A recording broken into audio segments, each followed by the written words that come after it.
It made me feel very secluded and separated from everyone else, because I was like, what's wrong with me? Like, I'm like everyone else, so shouldn't I be able to read and write as quick as them? Rory Andrlik was diagnosed with dyslexia when she entered middle school. It's something the Naperville North High School junior has been struggling with since she was a child.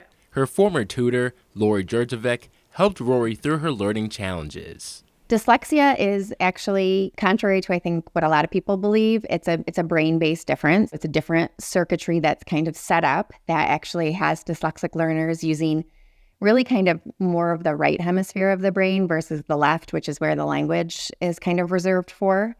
And so just kind of cracking that code and putting those pieces together is a little bit more difficult.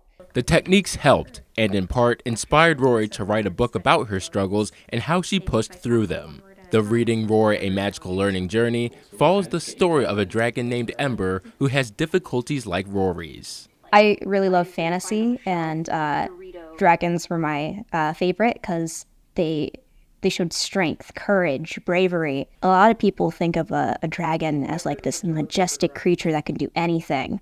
But what if that dragon didn't know how to read and write? Rory's dad, Todd, is an author himself and says it was no surprise to see Rory writing her own book, as she's always had a knack for storytelling. 10 years ago, I remember writing my book, and I was constantly kind of enamored by Rory and her storytelling. And she would come into my office and she would tell these magical stories that could go on for, tens of minutes at a time. So I always knew while writing my own book that one day she had a great story to tell. The early reader book, geared for those aged 6 through 10, became a family affair. We'd review together in the living room, or around the table, and we would go through and edits and revise, which, was the writing process for everybody. But I think with Rory having this process with this definite product was really inspiring for her. And it was definitely inspiring for us as a family. Once Rory finished her book, she made a Spanish version as well, as she'd been practicing that language for over a decade.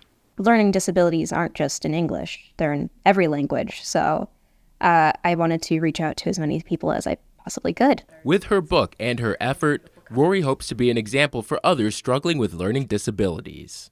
I'm hoping it gives them another story to relate to, a way to build their own confidence and to know that they're not alone, and they never will be. There will always be someone there that's going through the same thing, and there will always be someone there to help them.